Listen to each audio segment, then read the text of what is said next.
me. I'm Dave Castleman. I'm the sculpture professor at Trinity. I also teach drawing and digital media. First of all, I want to thank Josh Ibbles, our gallery director, who really took the lead on this, on getting Dan here. I've known Dan for a few years. I found out that I was going to be introducing him about 3 minutes ago, so I left my notes in my office. I don't have a concise thing written up. But Dan is professor of art history, theory, and criticism at the University of Nebraska in Lincoln, formerly curator at the Sheldon of contemporary art at the Sheldon Memorial Art Gallery Museum. It's a museum at the University of Nebraska, Omaha. Right. Lincoln. He did his PhD work at Stony Brook. Is that correct? Iowa. Okay. He did go to Stony. You went to Stony I did go to Stony Brook. I've known Dan for several years, and it's been really good getting to know him. A guy who is a very thorough thinker, gets the attention of people in a whole variety of different settings. I remember a really important, while I was in grad school, I had not met Dan yet, but I knew about him when I was did a JSTOR search. Simply Clement Greenberg, who's one of the preeminent art theorists and critics of the 20th century, and the 8th entry down in JSTOR was written by Dan Sidell. I was like, well, that's pretty impressive. I like that. Dan, a family man. He's a father, devoted husband. He attends a Lutheran church, and I've always found it particularly interesting and good for me and those of us, I think, that are firmly rooted within the Reformed tradition in the way that he, in a healthy way, pushes back against some of our shortcomings with the ways in which we can sometimes lack a broader perspective, and I really appreciate that about him. I think I'll just kind of cut it off there, but I hope that you're attentive and enjoy what Dan has to say. Thank you.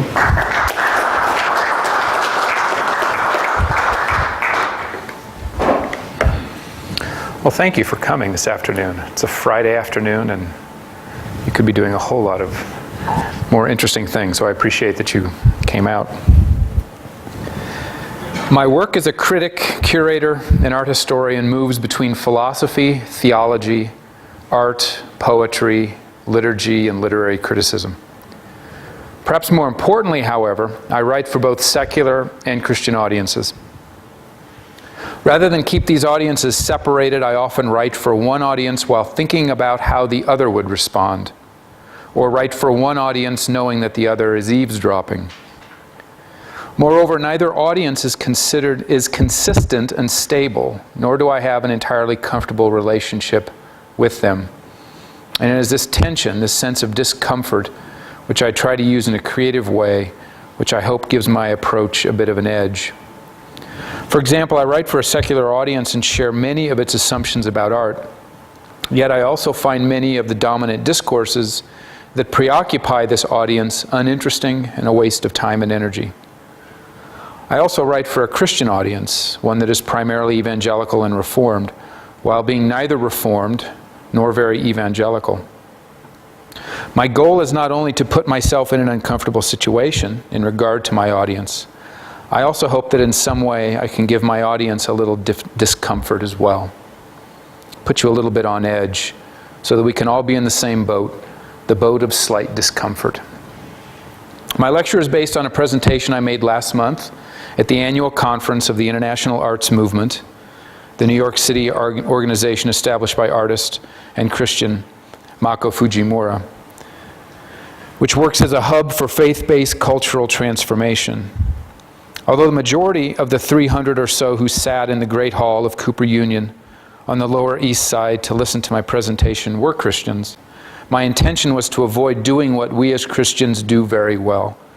That is, talk to each other in a hermetically sealed bubble about the world out there. And given the fact that this talk would take place in the heart of one of the great cultural centers in the world, and many of the Christians who came to New York for the conference did so to escape their Christian bubbles, and cultural deserts and spend at least a few days in the heart of a cultural oasis, I wanted to offer something different.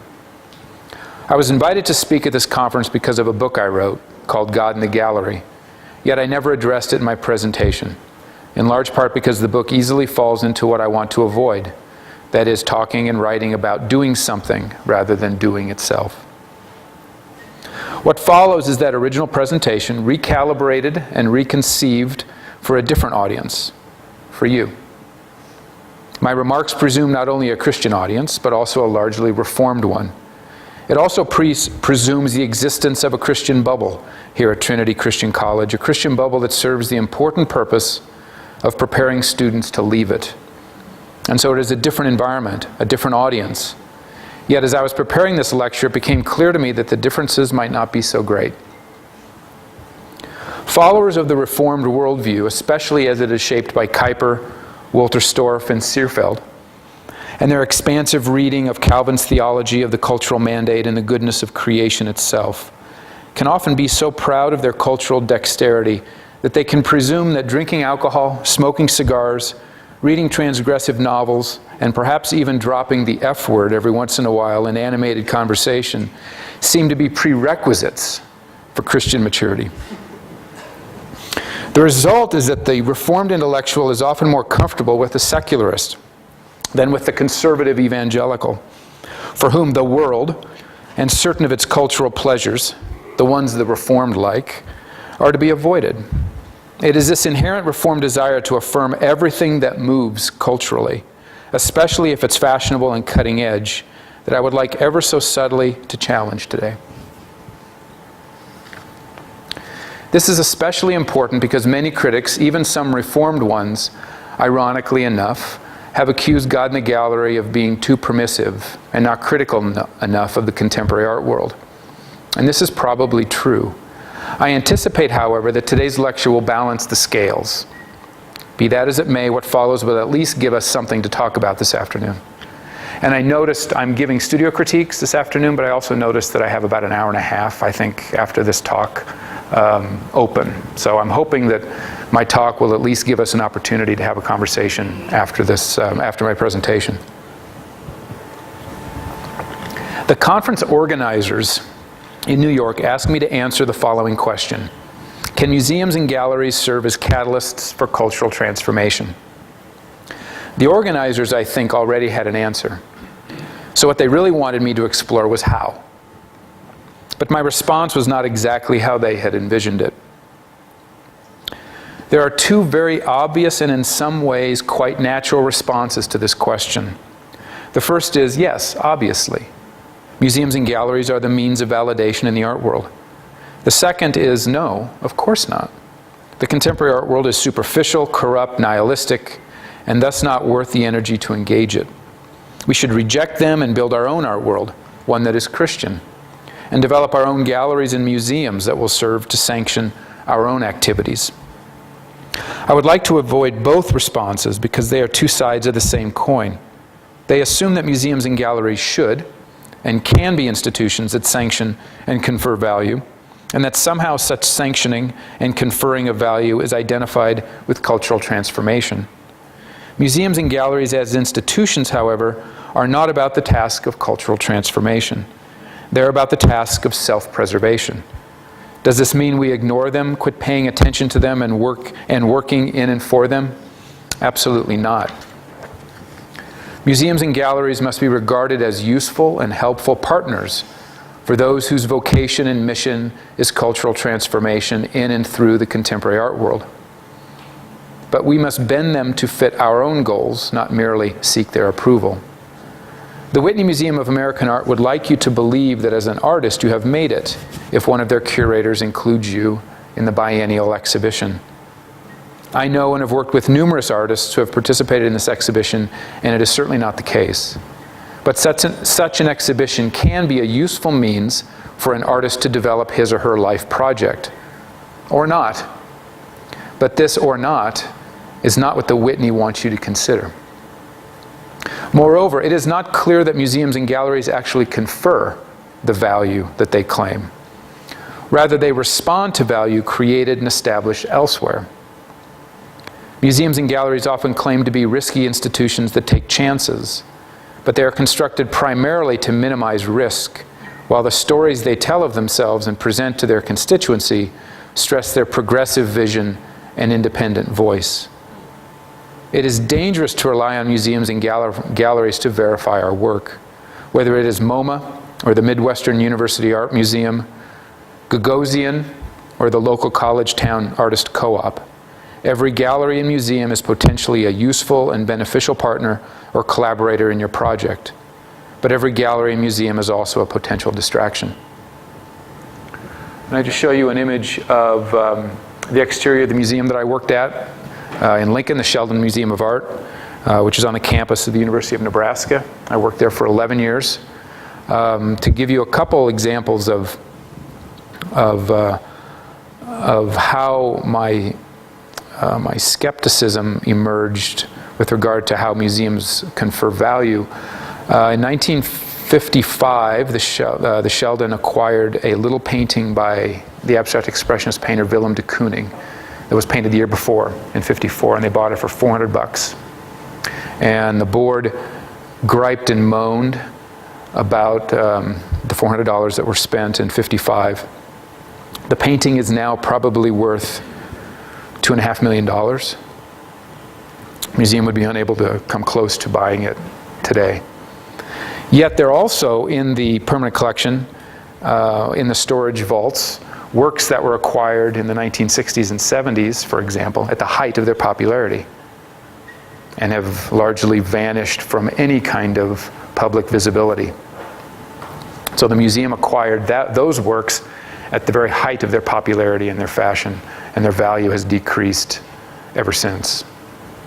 Yet there are other works like the de Kooning and other works in this collection in which the value increases over time, and the significance then emerges, develops over time, and the museums look as if they are visionary, as if they had tremendous taste and intuition as to the direction of the history of modern art.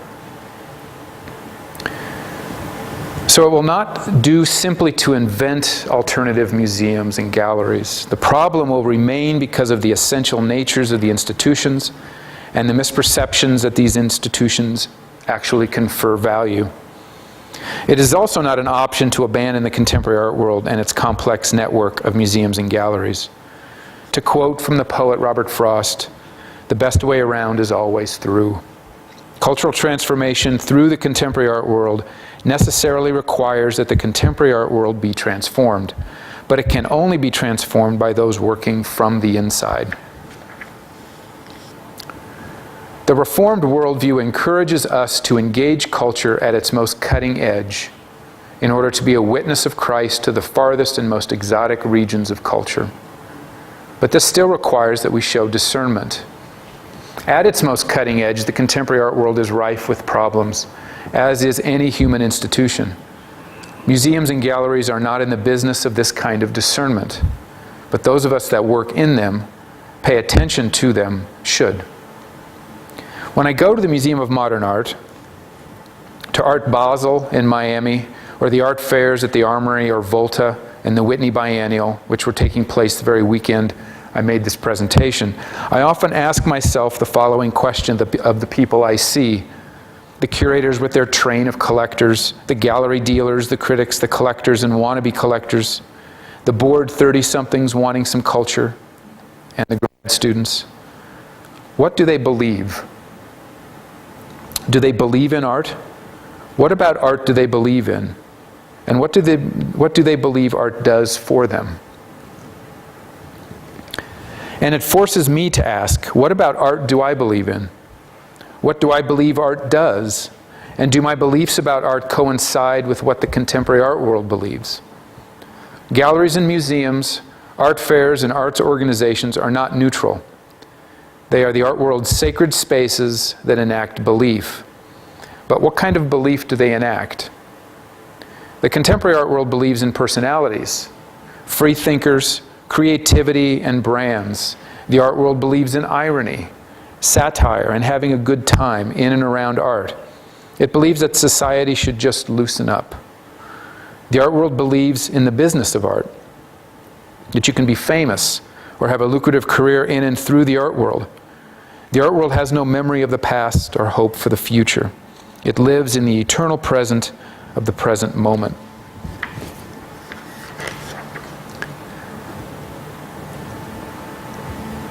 The art world does not believe that art makes us better people, that the making of art, the writing about art, is part of a larger life project of becoming a better person.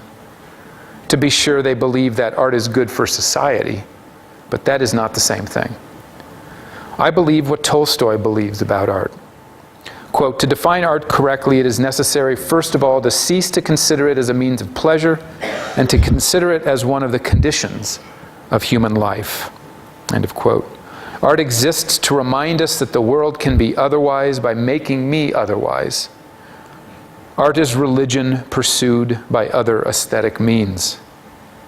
I also agree with the poet Rilke in his famous poem, Archaic Torso of Apollo, that art grabs you by the throat and tells you that you must change your life.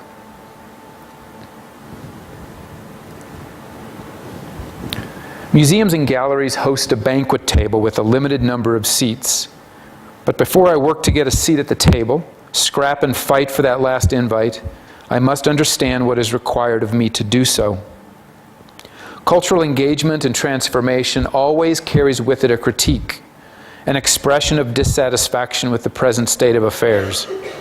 If the art world does not believe that art makes me a better person, we therefore cannot seek merely to get the invite to dine at the table that museums and galleries have set, because this mutes our capacity for transformation, as we are forced to grant authority to those who have invited us. We curry their favor. We end up affirming their beliefs, not ours, playing by their rules, not ours, and limiting our capacity for cultural transformation. But we often deceive ourselves into thinking that this is the only way to be a witness for the kingdom, to engage in culture, to be salt and light, to celebrate creation. This is a cop-out disguised as the cultural mandate. I am reminded of the story of Daniel and his friends at the court of the Babylonian king Nebuchadnezzar in the Old Testament book of Daniel.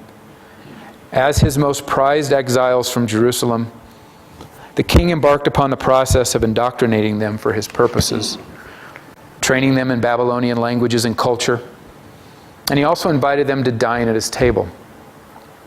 What interests me is that they did not reject the educational or indoctrination process. They didn't refuse his education, preferring to be homeschooled or attend a Hebrew college, fearing that they would be inundated with a Babylonian worldview. What they did was reject his table.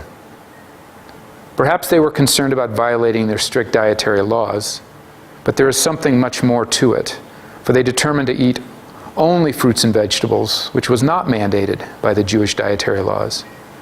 Something more was at stake, and we need to reflect seriously about how this can inform our own cultural work.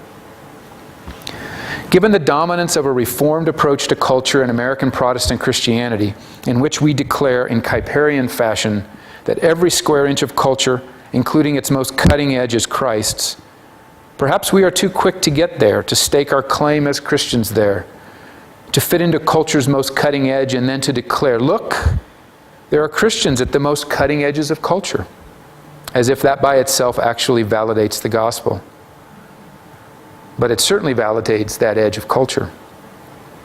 Perhaps those of us who share such a worldview, which yearns to engage the contemporary art world at its most fashionable, should fast from being culturally relevant. Perhaps that should be our Lenten discipline next year or become part of our Advent fast in the months to come.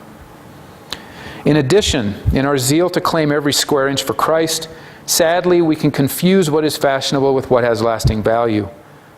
But value is something that must be fought for, established, and worked for over a lifetime, over several lifetimes. Such value might even look unfashionable, very much uncutting edge. This requires courage and risk. Failure is probable and perhaps inevitable. Even Robert Melville died thoroughly convinced that his critics were right and that Moby Dick was a failure. If we find ourselves with invitations to the sought-after tables of culture, by all means, let's attend But let's also understand that our attendance already grants authority to the hosts. And if it is our goal merely to get these invites, to get a seat at these tables, we've already compromised the integrity of our goals, made them identical to those who invited us. Despite its problems, the contemporary art world also includes some people who believe that art must and can make you a better person. Belief is a fundamental part of human practice, and it is necessary for religious practice. But it is also necessary for artistic practice. My work as a critic, curator, art historian, and educator is to show how art can make one a better person, how it can participate in deepening our relationship to God and His creation, including His work of redemption and making all things new. Perhaps you think I take art a little too seriously, that Tolstoy and Rilke and the whole art as religion and risk and failure thing is a bit much. Then my comments that follow are not for you. Is it possible for us to be in the contemporary art world but not of it? I believe we can. So what does it look like to be in the contemporary art world but not of it? Or to conceive of museums and galleries as partners and collaborators in our individual projects of cultural transformation? Those of us who work from or are shaped by the Reformed worldview are particularly good at talking about it, talking about the need for it, but perhaps not so great at actually rolling up our sleeves and trying to do it. What follows is how I am trying to do it. I met artist Enrique Martinez Celaya over a decade ago when I acquired 2 of his photographs while serving as interim director of a university art museum. Our collaborations resulted in several additional acquisitions and a major donation to the museum and 2 major exhibition projects. And we have continued to work together on numerous projects over the years. His work has become the lens through which I view the contemporary art world. We are motivated by a common belief system. We believe that art is fundamental to our lives, not merely our professional lives, but fundamental to making us better husbands, fathers, sons, brothers, and neighbors. Over the last few years, we have talked about and worked toward developing a different model for working in the contemporary art world, one that foregrounds our commitment to art's foundation in ethics. And I should tell you also that Enrique Martinez Celaya is an atheist. So today I would like to present to you the results of a decade-long conversation and the evolution of a decade of work that has manifested itself in one particular way. It is Whale and Star in Miami, Florida.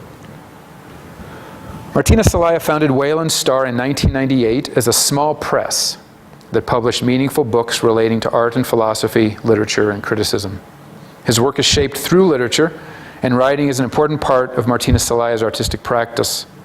For over a decade, he has published meaningful books in order to enrich the intellectual and imaginative life of those around him. And his books are distributed nationally and internationally through the University of Nebraska Press. Yet Whale and Star has gradually become the overarching framework, the worldview which encompasses all of his art and life. And it has gradually come to encompass my work as an art historian, critic, curator, and educator, nourishing every aspect of my role on the faculty at the University of Nebraska at Omaha. The shield, which was developed as the sign for the press, now adorns the building.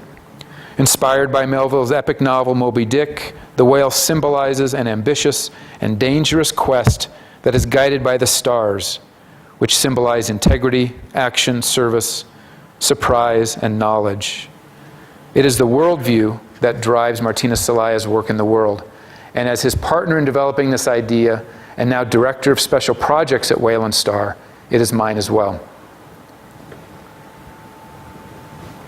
The studio is an 18,000 square foot warehouse located in the heart of the Wynwood Arts District in downtown Miami, next door to major private collections and galleries. Whale and Star is thus not merely an idea or philosophy, it is a worldview in concrete, bricks, and mortar. It is a thing that is a visible presence in a specific place in the world. It is a comprehensive framework within which an authentic and meaningful life is pursued through art. It is the culmination of a lifelong search for a place to work meaningfully in and for the world, and its existence in the world holds us accountable to the vision that has shaped it. It compresses 2 very different models of such work: the modern scientific laboratory and the Benedictine monastery, with its concepts of rigorous discipline and intense intellectual scrutiny and service to the discovery of truth for the public good. The scientific laboratory offers a context that is precise and clear. I should also say that Martina Sidell was trained as a physicist and owns, with his advisor and the University of Cal Berkeley, numerous patents. The monastery offers a model that introduces an ethical dimension to work that makes it inseparable from the worker and his own development as a human being. Wayland Star serves as a catalyst to explore its capacity to address urgent social needs and transform lives. It offers art education programs and workshops for the urban poor and at-risk children in the Miami area, develops programs and seminars for undergraduate and graduate students, and provides small grants to support the work of exceptional artists and writers whose work is mindful of the relationship of art, life, and ethics. It also works to develop and maintain lifelong partnerships and short-term collaborations with institutions, organizations, and individuals at the local, national, and international level that share its vision. It also serves as the home for Martina Sidell's collection and archive.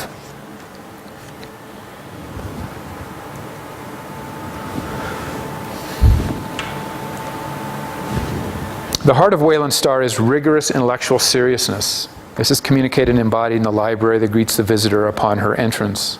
And Wayland Star continues to publish books and will over time expand its publishing efforts. Wayland Star will publish my own book project on abstract expressionism this winter, and that's just a selection of some of the books that have been published for the past decade or so.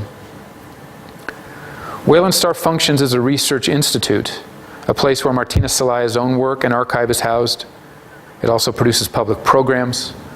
Last month I delivered the inaugural Wayland Star lecture entitled The Tragedy of Abstract Expressionism, and next month Judd Scholar David Raskin from the School of the Art Institute of Chicago will offer a lecture entitled Judd's Credible Art. We have developed an internship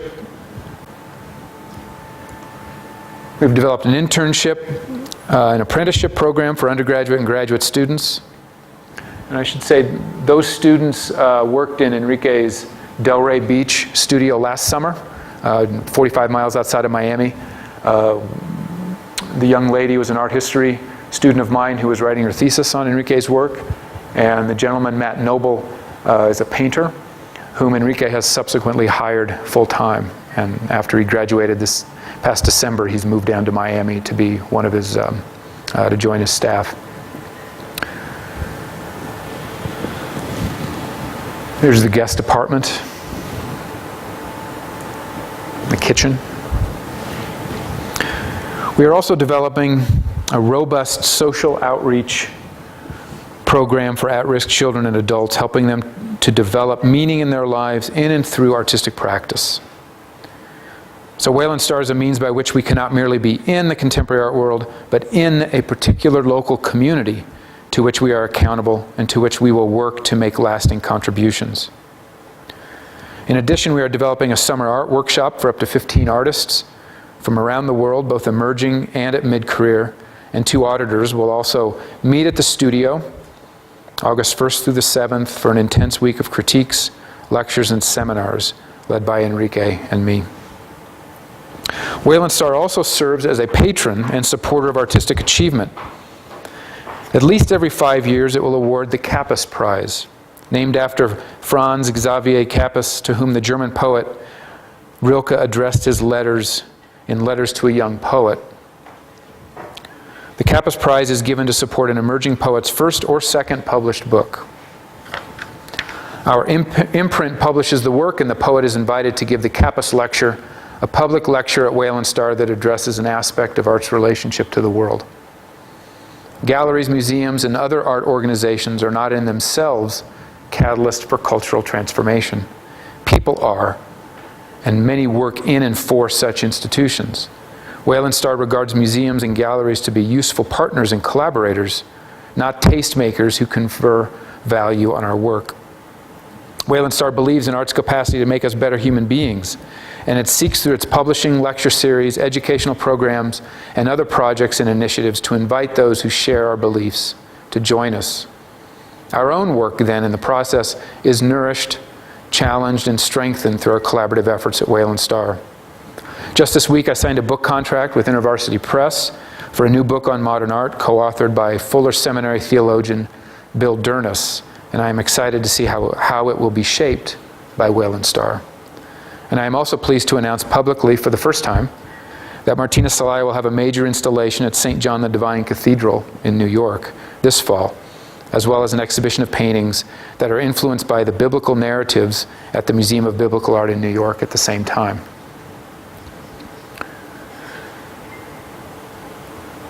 Don't be content merely to receive invitations to dine at another's table.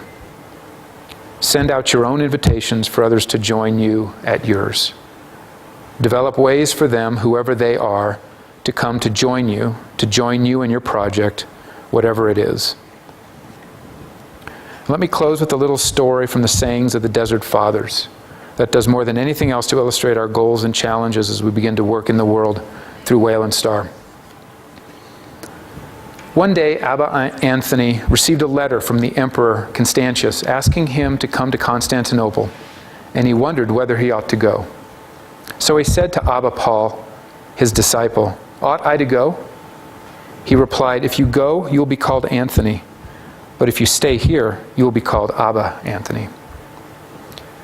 If you are interested in joining us at our table by participating in our programs and initiatives or supporting our work, visit our website. Oh, here's a picture of St. John the Divine. Just give you a little taste. Fourth largest cathedral in the world. Visit our website and email us as well. In addition, become a fan of Enrique Martinez Celaya on Facebook. And also, if you're interested in some of my own work, as I navigate these choppy waters of art and religion, follow me on my blog. Thank you very much.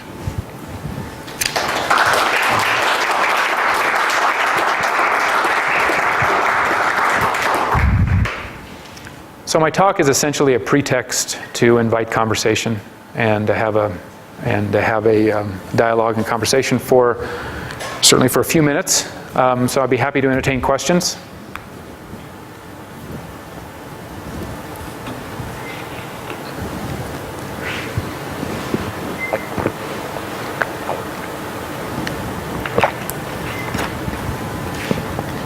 Yes. Thank you for your talk. Thank you. You talked a lot about the art world and its institutions. Mm-hmm. And you talked a lot about the inability or lack of interest of those institutions in individuals' lives, right? And the quality and transformation of people's lives. I'm interested in hearing you talk a little bit more about what's in between those institutions and individuals, namely communities. You gave us a good first look at particular community, Wayland Star, and what it's doing in its local community. But when you talk some about Christians and community in regard to art practice and the enrichment of our communal life as well as our individual. Yeah, that's a great question. So the question is to talk a little bit about some of my thoughts relating to Christians and community, how art is used within that, or how as Christian artists or artists who are Christians engage and interact in the local context. And one of the ways I'd like to talk a little bit about it is the challenge that I face in Omaha, Nebraska, where I have students whose understanding of art is on one hand too local, and on the other hand too nefarious and too exoticized, in the sense of they may read magazines, art magazines, and they may see institutions, MoMA, big institutions that are out there, artists that seem to be famous and have a certain kind of celebrity value that are out there, and then they look at their local art world, they see their local artists, and they don't really see a connection. And then we as educators are training them without necessarily a clear purpose in terms of what they're actually doing. So we teach them the history of modern art that is a modern art that they have no access to, or they don't think they have access to, and then we dump them in Omaha, and they cultivate some kind of local life as an artist that is cut off from what we've taught them. And one of my goals is to try to make those communities much more porous in the sense of creating leakage. And so I gave a tour at an art center in Omaha called the Bemis Center of Contemporary Art. They have a nationally, internationally known residency program, and I know the curator there, and he and I met my students, and it just so happened that the head of the Department of Painting, or the Department of Design and Architecture at MoMA, Paola Antonelli, was there in Omaha to give a lecture. So I not only got to meet her, I introduced her to my students, and she tagged along in our tour. And for me, that was an example to reveal to the students that these art worlds are porous and leaky, and there's opportunity to engage in an art world that's out there, because that world that's out there actually is a someplace, that there's local, it's local as well, and to have them think about what it means to live in Omaha and to engage in a local community, but not be defined by the locale. To be local, but to interact in an international way. I don't even want to say to think globally because it's such a cliche, but how that actually happens. And one of the things that we're trying to do with Whale and Star in Miami is to develop ways for students, my students, to go to Miami, engage in the local community in Miami, all the while they're engaging in a certain international level of contemporary art, and then go back to Omaha now thinking differently about their local community. So part of what the challenge is for students to think, is to understand and respect and be concretely local without being defined by, not to shrink the world in that sense. And I think as Christians who have the rich theological and spiritual foundation from which to be able to do that, I think it offers an opportunity for Christians to help their non-Christian artists and art faculty to think that way, and to be able to think about what it means to be a member of a local church body, but then to think about that local church body as part of a universal church, which not only is something that is international, but is also trans-historical, but also exists in a particular way through time, and it's a challenge that that became even more clear to me the past few weeks. I was in Miami and I was taking a flight out, and it was really, really early, horrifyingly early, and the cabbie was really talkative. He was coming right off his shift, and he was chatty, and he was very smart, interested in art, interested in culture. And he asked what I did, and I said, well, this is kind of what I do. And he said, oh, you're the second art person in my cab on this shift. And he gave me the card of the person, and it was an artist, and the artist card was something like, I make fun art, I make whimsical art, come and, and I knew exactly where the gallery was on Atlantic Avenue in Delray Beach. It was just one of these places that an artist making images, artist fun and creative and bright colors, was plying her trade. And he asked me what artist I was working with, and I mentioned Enrique's name, and he had no idea who he was. And he said, well, where do you buy his work in Florida? And I said, well, you don't. His work, he has galleries and dealers, in Berlin and London. And I was telling him this, and he said, oh, he must be famous. But he didn't know who he was.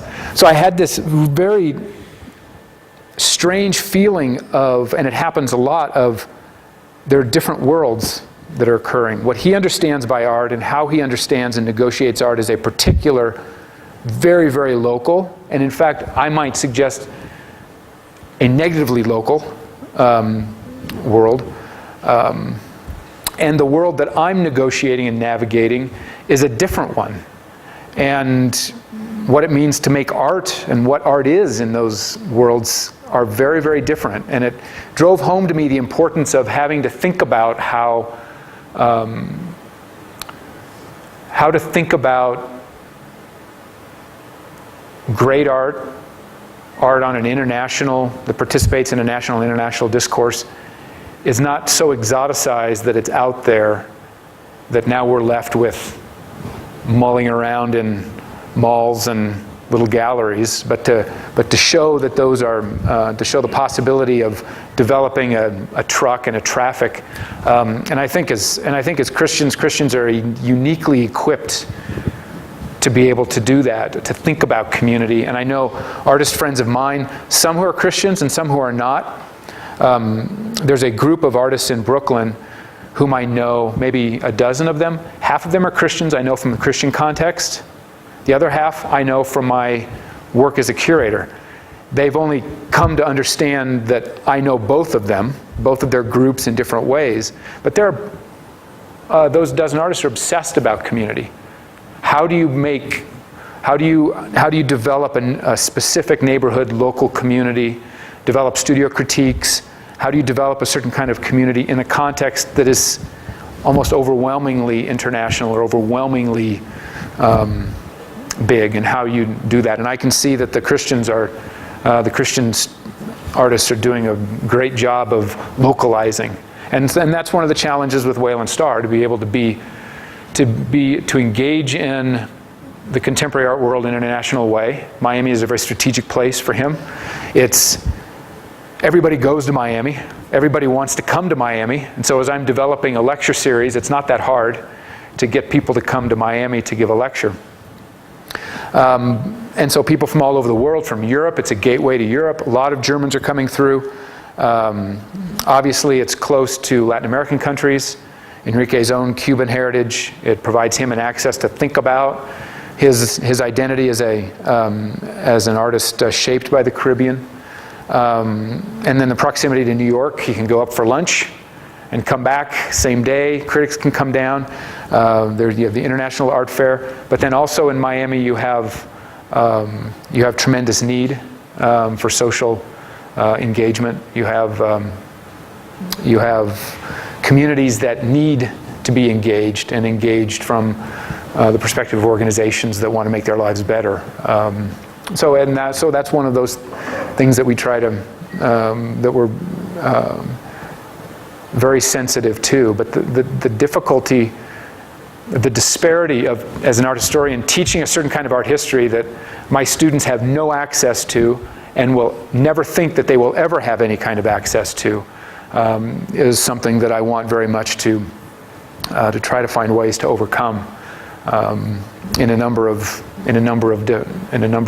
different ways, and for students to know that they can live and work in Omaha, but do so in a way that's not just defined by the 3 blocks of the arts corridor that the Omaha Chamber of Commerce has set up to be the creative spot for the city. That they can move and shape and transform that space, but do it in a way in which they're thinking in a much more, I would say, serious way about what it means to be an artist. The question is about the idea of compromise, and not just in the negative, but in a strategic sense. Wanted you to meditate maybe on this idea, but to kind of approach it from something that seems a little bit paradoxical about things that you've said in your own life, the fact that you're here, what you're saying to us, and all this kind of stuff.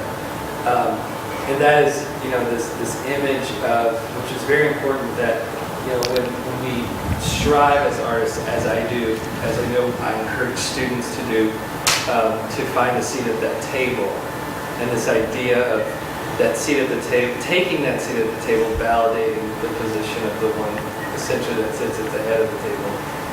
And as a curator of a contemporary art museum, a person who in many ways has has enacted that role of validation, who has been, in a sense, institutionally speaking, an inviter, a setter of that table.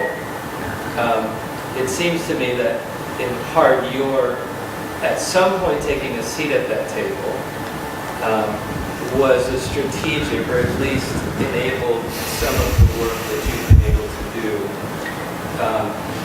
afforded you some of the opportunities that are transformative, whether or not you felt like within that Sure. institutional setting it was primarily transformative. And so I guess I wanted to just hear what you had to say about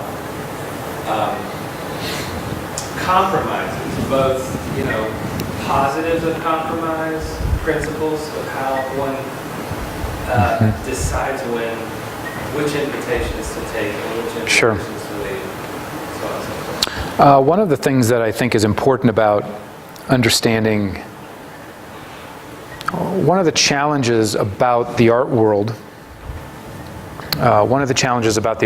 is often the myth that it tells about itself regarding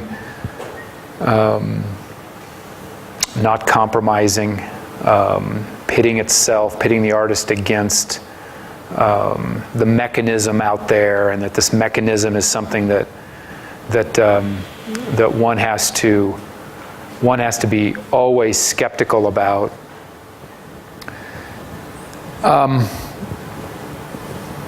It's no different than any other institution. It's no different than journalism. There's no different than any other cultural practice that one is initiated into. There's compromise continually. That it's no purer or cloudy and murky and impure than any other cultural practice. What might be different is the story it tells about itself, how it wants to hide that, or how it doesn't present that. And it presupposes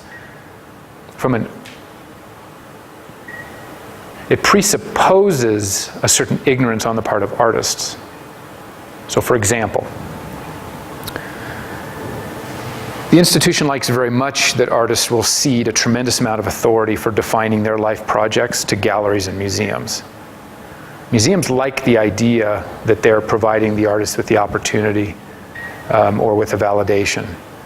Galleries will often talk to artists and simply assume that the artist can't possibly, because they're busy in the studio, they can't possibly be asked to worry about economic issues, about selling their work, about interacting in certain ways that might be seen as distractions to their studio work. And so what happens is that the gallery has two sets of clients. They have artists and they have collectors. And their goal is to make sure that all of their collectors in their collections have all of the artists in their stable. And when that runs dry, the gallery will move on to other artists. The assumption is that as an artist, you're allowing the gallery, the professional who knows how to work in the art world, who knows how to sell work, to define for you the direction of your career. And in fact, in certain levels, the galleries want to be able to decide what museum projects that you do. They want to decide what kinds of projects, whether you should do this residency or that residency, or this project or that project. And in particular, Enrique's strategy has been never to cede that. Has never to have, there's always pressure for a gallery to represent the artist exclusively, and he refuses to do that. And he refuses to do that for a very simple reason. It doesn't hold the gallery accountable. It presupposes that he, as the artist, doesn't know how to do business, and so the gallery is going to take care of the business. But largely, the gallery is not really interested in the artist. The gallery is interested in the gallery. And they have 15 artists or 20 artists that help the gallery do what the gallery does. And the only person that cares enough about his work is himself. So as he's developed over time a strategy of maintaining, suspending 4 or 5 galleries strategically placed throughout the world in opposition to each other, which takes a lot of work and a lot of effort, but it's also necessary so that he can do something like the St. John the Divine Project, in which no gallery wants him to do it. It's a complete waste of time. Make work for the gallery. Do something else that's going to serve your career as the gallery defines it. And so when an artist then takes more control of their life project in every way, then the gallery becomes not somebody that you're ceding the keys to the treasury to, or you're giving your checkbook and saying, balance this because I just don't know how to do it. You are engaging and participating in this gallery, with this gallery as a collaborator, as a partner. We have mutual goals, and we'll evaluate these mutual goals, and we'll see how those mutual goals occur. The reason I'm not working in a museum right now is that at this point, it was after 11 years, our mutual goals began to move further and further away. I liked very much the opportunity that I had to be able to create space, to be able to invite artists in, and to be able to do projects with artists. But the goals of the institution and the goals that I had set as a curator were moving further and further away. The challenge is not to be defined by those goals of that institution.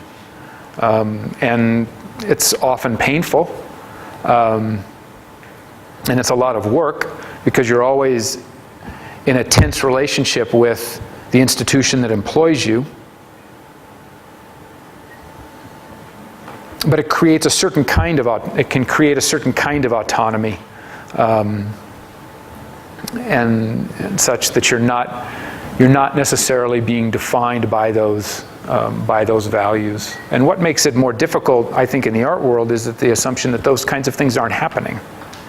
That it's simple, that artists are trained, and I know it even with my undergraduate art students, they're already being trained to not care about the market. They're trained to not care about a whole host of things. That there are institutions that will swoop in and do it. And they can be taken advantage of. Enrique can be taken advantage of by one of the great galleries in the world. Or a local Omaha artist can be taken advantage of by the local gallery dealer in Omaha. And the assumption then is, ultimately erroneous. I'm going to cede my life project to the gallery and to let them define for me the progress and development of my project, rather than taking more control over it, taking control over it financially, which for Enrique is an important thing. You have to take over it so that you don't think about it all the time, so that you are in a position to not always worrying about it, you're in control of it. And so you're in a position in which it's already implied. You're already implied that you're compromised in some way, that you have to engage in relationships. You have to have galleries and museums. You have to have all the kinds of network of things to be able to create space so that the work that you do is seen as meaningful on a certain level. And that's that way on the level that Enrique works on. That's the same way for the artist in Omaha who wants to dominate the Omaha art world. They have to do that in that way as well. And so those kinds of decisions, the most successful artists are the ones that are the ones making those decisions and not allowing the galleries. What has been interesting is working with Enrique is during this time of financial crisis in the art world and Wall Street, he has a handful of the most well-known, well-respected galleries in the world, and they've done nothing for him. They're not out selling work. They're worrying and moaning and groaning about how they can't keep the doors open in their gallery. What good is that? Particularly for artists that he knows, artists that I know, that have sunk everything, given all of their work to a New York gallery, and the gallery folds. Or the gallery decides, one example, the gallery director is a trust fund person who decided that she was just going to close up shop for the summer. and go home to mom and dad on Long Island. No promotion, no work on behalf of her stable of artists.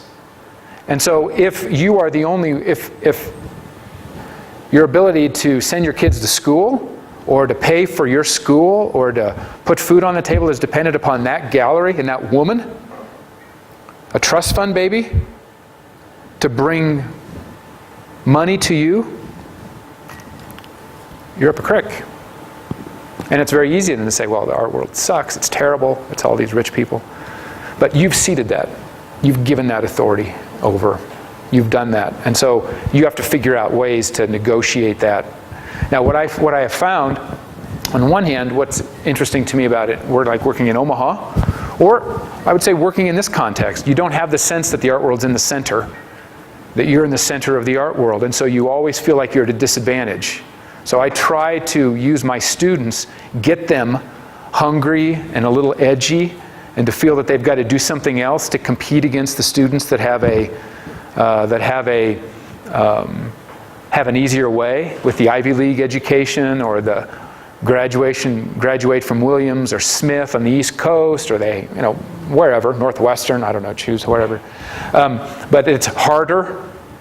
It's harder for you guys. It's harder for my students. And so you have to do something more. You have to be a little hungrier. You've got to outwork them. And you have to outwork them not just by making great work, but by thinking about what you're doing. So I have a group. I have a class called Theory and Practice that I teach with half a dozen BFA students. And we're just in the middle of doing 5-year plans. Where are you going to be in 5 years? What do you want to be? Now back it out to right now. So what are you doing now or this summer that's going to put you in a position where in 5 years? Oh, they moaned and groaned about it. 5-year plan, I'm an artist. I don't work that way. I'm creative. But all of a sudden you force them to think that way, and now things start getting a little tight because they realize that I can't piss away this, sorry. Oh wait, this is a reform college. You can't piss away the summer, doing nothing. Because what you're doing now in the summer is going to have some sort of impact. So what are your projects that you're working on, and how are you going to make those decisions? So little things. So I have a handful of students that are doing their BFA shows, and they're simply allowing the secretary to make determinations about how the postcard's going to look. Why? Do it yourself.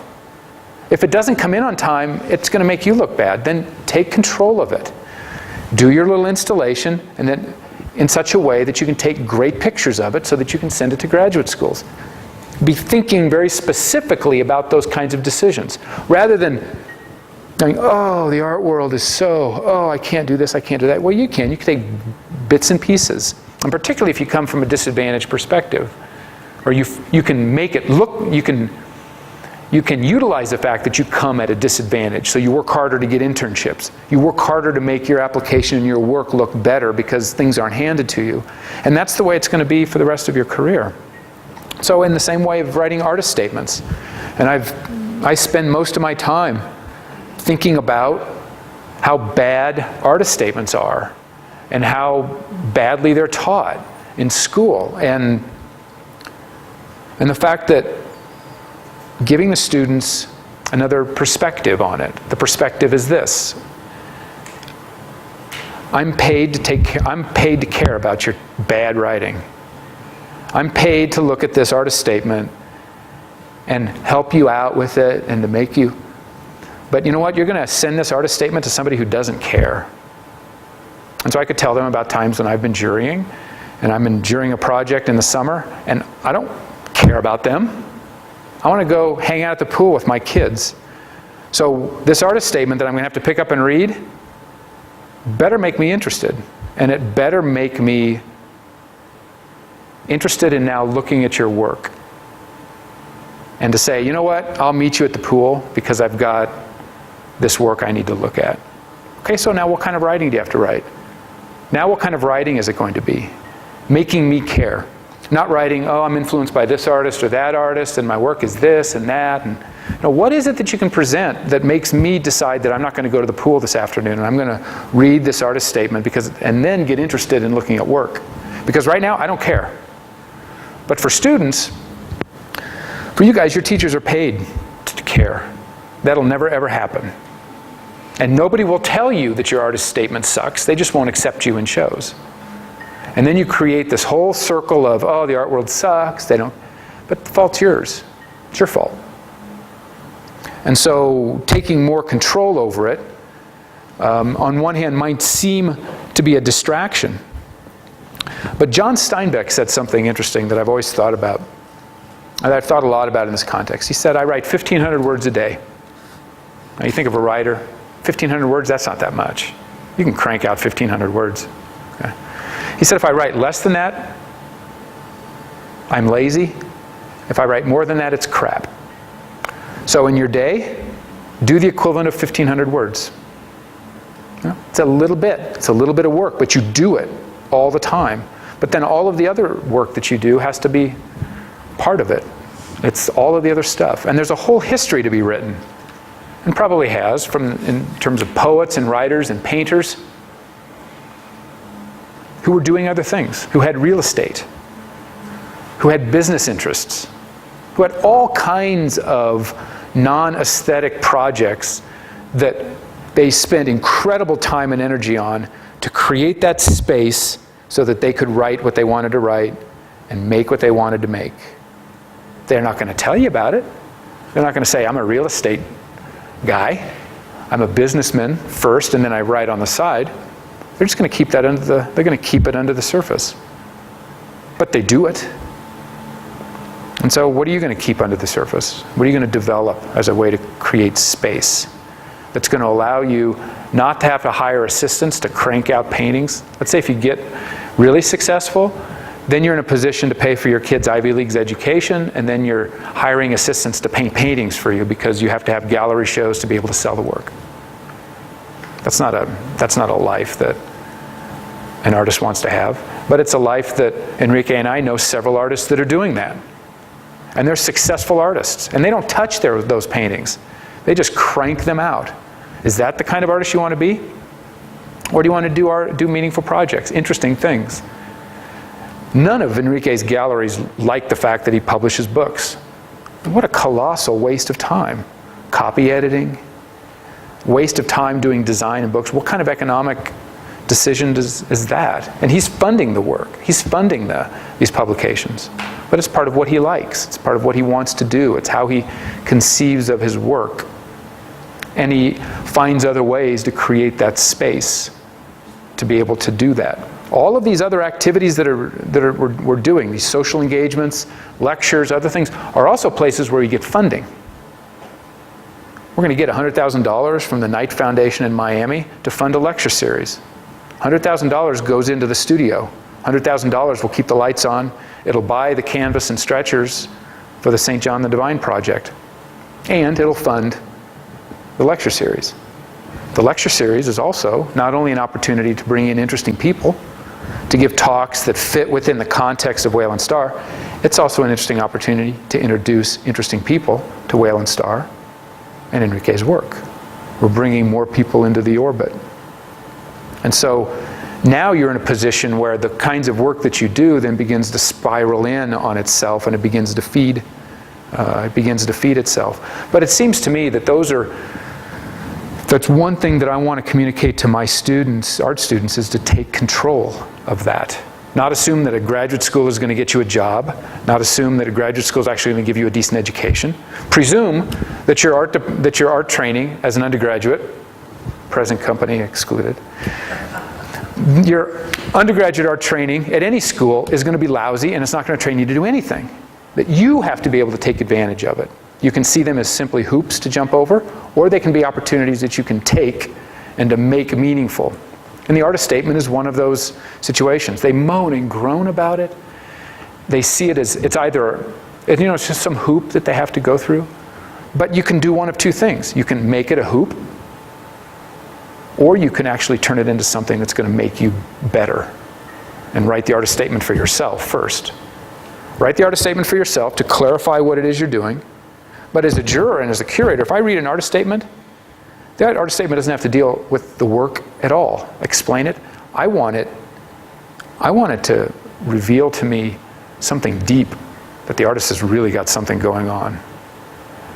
and then that gets me interested in the work. That provides a context within which then I can look at the work. But I don't need an artist statement that says, well, I'm interested in this and this, I'm interested in figures, and as I was growing up, I had this happen to me, and that, all of that just affirms it trivializes the art. Produce something that shows that you've got a lot going on in your well, deep resources. And that clarifies work for you as an artist. It then also makes for compelling reading, for a juror or for a critic. And then, now we're getting somewhere. Now those are stages that you're going through as an artist. So the idea that, the distinctions between your local art world and the big art world that's out there, the compromises that one always has to make, I think there are ways in which those kinds of models of thinking can be simply cut right through and arm the artist from a standpoint of entering into a collaborative relationship. That you as art students, just like my students, I'm trying to get them to understand that they've entered into a partnership with my art department. The art department's not defining for them what it means to be an artist, even though the department would like to do that. But it's a collaboration, it's a partnership. And that student needs to develop ways to see that and to be able to use that undergraduate department and graduate department in the future and along the way. Yeah. Thank you very much for your presentation and conversation afterwards. One of the things I especially like is the warning we probably need to hear about that phrase from Abraham Kuyper about every square inch, and how quickly that becomes a desire for legitimation or sort of exploring that frontier. In some ways, it can be imperialist. And then turning that image of being at the table, turning it around to thinking about what kind of table it is that we want to be at and contribute to. There's a particular ethos there that we need to be concerned about. In that way, it actually ties in very nicely with that tenure lecture that Craig Maxson, sitting over here, gave yesterday about dwelling places that we need to be concerned about in our speaking and in our various kinds of rhetorical efforts that we make. So that's really nice to hear. I wonder if you could tell us where the quote from Tolstoy ends, because I want to confirm and affirm rather everything you're saying about art and ethics. The art and religion part makes me a little bit nervous, and I think that came into the Tolstoy quote or right after it. But could we just hear that again? Oh, art is a religion by another means. Is that what I was? Yeah. Well, one of the things Tolstoy is often criticized, and I would criticize his approach too, in the sense that it almost takes away any of the aesthetic. It's so utilitarian. Or it can substitute. It can substitute. Although one of the things I've been thinking about, and I know this is, it's horrifying for me to say it. I can say it in contemporary, I can say it in secular contexts, and people kind of nod their head. But if I say it in this context, it brings out a lot of the tension. I think the art world would be better if people in the art world actually thought about art as a religion. There's a lot talked about. Rookmacher and these guys will often say this. Will say, oh, the bad thing about the art world is that art becomes a substitute religion. And my view is, gosh, I wish that were the case. I wish they truly believed it like that, because there's some sense of, I am so bored and tired with irony and satire, making art in quotation marks. I would love to interact with people that say, absolutely, art is my religion. Because at least they acknowledge that it is crazy and people think they're crazy and that it actually can make their life better, and there's a desire to make it better. And so part of one of the things I've been trying to do is to think about these connections with art and religion. And I know it's the tradition, the theological tradition that shapes me most is the Eastern Orthodox tradition, and they despise Alexander Schmemann, Thomas Hopko, some of these guys, they despise any talk about religion in general. It's Christ crucified, and don't even talk about religion. So I feel like 19th century liberal Protestant to talk about art and religion. But there's something really common in terms of the belief that's needed in art. Working at the museum, I noticed I would deal at the museum. I had a very specific sense of knowing the believers and the unbelievers. You know, people go into the museum, they weren't believers. They saw a painting on the wall, and it happens in painting most particularly, and I have some other theories about that. But it happens in painting most particularly where they look at it, and I know that they think it's worth just what the artist paid for it, the materials. And they don't believe it. It's like, you know, it's Christopher Hitchens going into a church, if he would ever go into a church, and see the Eucharist and say, well, that's just wine and that's just bread. I don't care what kind of mental gymnastics you have to do to get it to do something else. It's just not.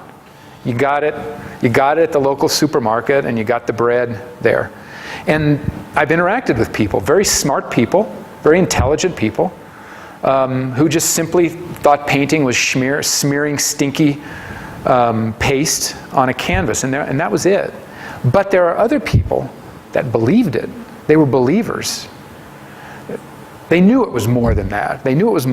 And so I've thought a lot about what's required to do that, to actually believe in art.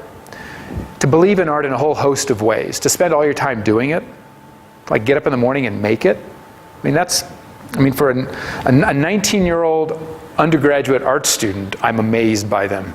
Simply to be able to have to take art classes and spend hours and hours and hours and all day making art is dumbfounding to me. But the belief that's required to do that. So I want to be able to think about belief. And it seems to me from a very specific Campus Crusade apologetics standpoint, once we get at a certain sense that it's not about belief and no belief, it's about belief in a very strong way that the artists viscerally know. They know that stuff. You know, many of the non-Christian artists that I interact with are obsessed about belief, obsessed about that stuff. And they border on that language, and they just want somebody to be able to affirm that and to be able to get it richer and deeper. Enrique is a classic example, which makes it even more interesting that he's an atheist. But everything that he reads, everybody that he admires is a Christian or has echoes of Christian thought and are shaped and molded by it.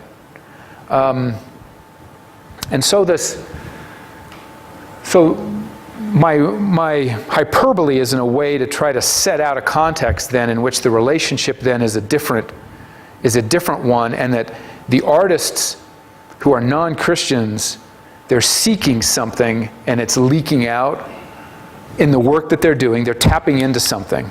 And what makes Enrique's work very interesting, he taps in, he hits something, and he knows it. He absolutely knows it. But he doesn't really know exactly what it is. And he prefers right now to call it ethics. But it's Christ crucified. My wife's like, when is he going to convert and just get it over with? But we never talk about it.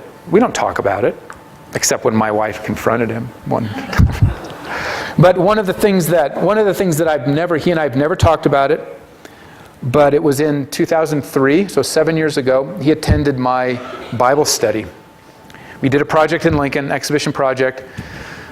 He attended, I was teaching a class, a little Sunday school, not a Sunday school class, but our little flock group, and I invited him to it, and he came to it, and I gave a little talk on John 1. This is where Dostoevsky says, this is it. This is, the Word becomes flesh. It's totally unlike anything else. And what is truth? Truth is a person. And what was interesting about it for me was that there was something that he was doing, that he was thinking about and working through. And I did my little study primarily for him. But it was interesting when I looked at my friends who were there, they didn't get it. I thought, that's troublesome. That's really troublesome. Because he is in a position where now we're thinking about things, and now he's going a little, his mind is going. And my other friends were like, all right, let's go, let's get out of here. And that made me think about trying to figure out ways to create these kinds of differences. And one last thing about it, I've also been exploring with my students the relationship of aesthetic practice and ascetic practice. So I'm interested in denial. So one of the things that comes through in this is the sense of fasting, of self-denial. And as Reformed Christians, as evangelicals, it's often, even as a Lutheran, I go to a Lutheran church in which you don't practice fasting. Heaven forbid, that's Catholic. You don't deny yourself anything. And that's certainly that way with the Reformed and evangelical context. And so art then is simply indulging. I have a little feeling, I have a thought, it's just going to come on out. Put up 1,000 strokes and maybe 30 of them are kind of good, and you hope that your faculty can kind of weed through them. And what I've been wanting to do with the students is to get them fasting from their work. How do you develop certain kinds of spiritual practices? What kind of practices do you develop? How do you nourish yourself as an artist? How do you make certain decisions with your work? So what is it that is your particular weakness that you have to fast from? And you would think that as Christians, you get that. Say, okay, what is my, and you can put it in whatever context you want. What do I struggle with? What do I struggle with spiritually? And then to think about that from the studio, what do I struggle with? What is my de facto habit? And you can see that in work.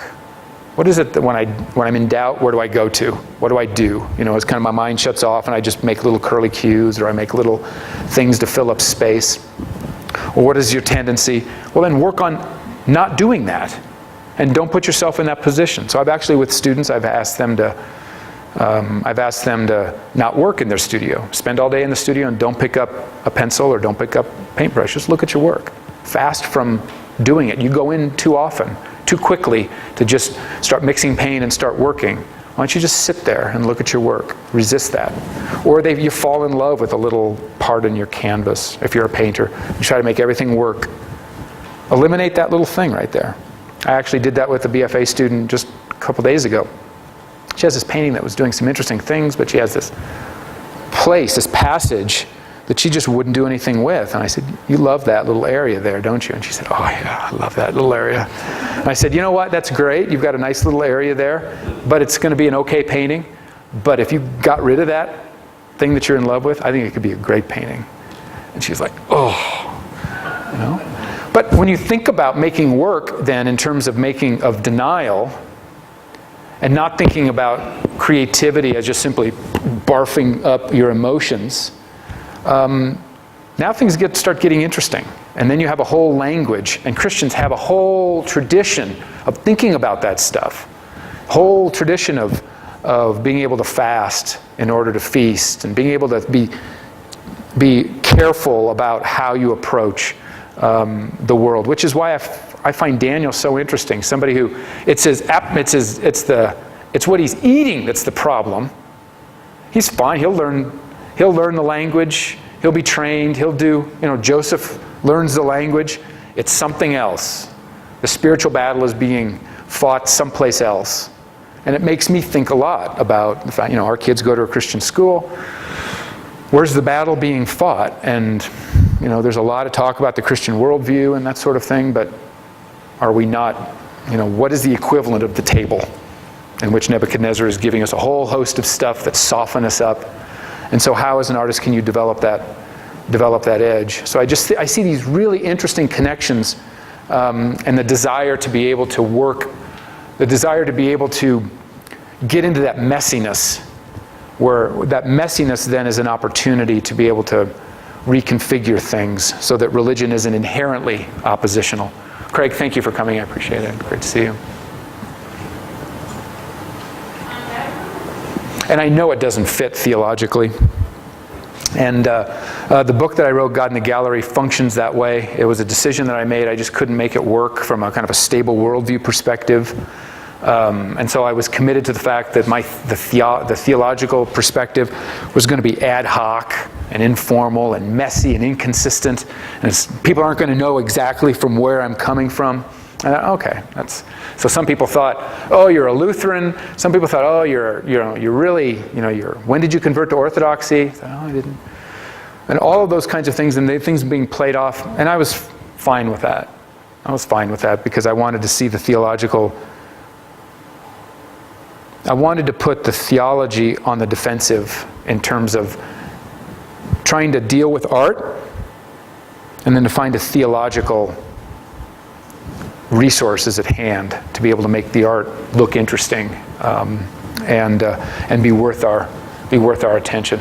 If it slid here and there and moved around, I was fine with that. Christian college doesn't pay me. Theology department doesn't pay me. I don't need to be. I'm not ordained.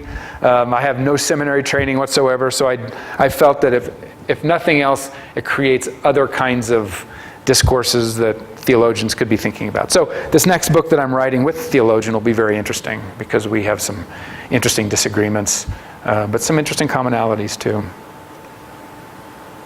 Gosh, you guys, I've held you captive for, it's almost 3 o'clock. I'm going to cut it.